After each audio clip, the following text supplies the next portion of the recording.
এটা এটা হচ্ছে শ্রীকৃষ্ণের একটা লীলার মধ্যেই পড়ে। শ্রীকৃষ্ণের লীলার মধ্যে পড়ে মানে রাধারানী কৃষ্ণের কাছে যখন করেন যান আর কি, সেরকম এটা ওই আপনার আয়ান ঘোষের যে দু বোন কুটিলা এবং জটিলা, এই দুই জনেরই একটা রাধারানীর প্রতি প্রচণ্ড সন্দেহ ছিল। তো রাধারানী শ্রীকৃষ্ণের ওখানে গেছেন, এরপর ওই লীলা ভাব ধরার মতন ক্ষমতা তো কুটিলা জটিলার নেই। মানে স্বয়ং ভগবান যেখানে লীলা করছেন সেখানে তো ওনাদের ক্ষমতাটাই নেই। আয়ানকে দেখাতে যাচ্ছে যে রাধারানী কী করছে সেটা দেখবি চল।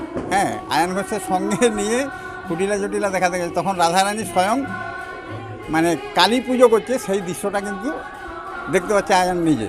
মানে তখন শ্রীকৃষ্ণ কালী হয়ে গেছেন, ঠিক আছে, কালী পুজো করছে। এবং সেই দৃশ্যটা যখন দেখলো, আয়ান তো নিজে কালী ভক্ত, আয়ান নিজেও কালী ভক্ত, যার জন্য বললো আমার আরাধ্য দেবতাকে পুজো করছে রাধারানী, তো বিরাট ব্যাপার।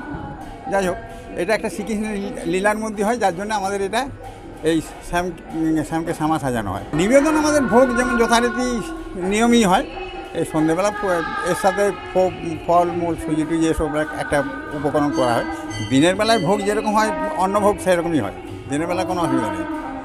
মানে নিত্য যেরকমভাবে সেবা পুজো হয় ঠিক সেইভাবেই আমাদের আজকেও হয়, কিন্তু আজকে নতুন করে যে কালী রূপে পূজা সেটা কিন্তু আমাদের হয় না। আমাদের এটা লীলাটাকে দেখানোর জন্য এই মানে এটা তৈরি করা হয়, ঠিক আছে।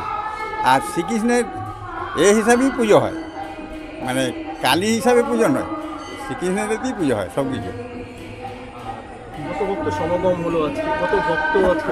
ভক্ত এই দিনে দিনে এই সমাগমটা বাড়ছে। এটা আমি প্রথম যখন আসি তখন এত লোক আমি নিজেও দেখিনি। এত ধীরে ধীরে ধীরে ধীরে এটা যত আমাদের প্রচারটা বাড়ছে তত প্রচারের সাথে সাথে এটা বাড়ছে।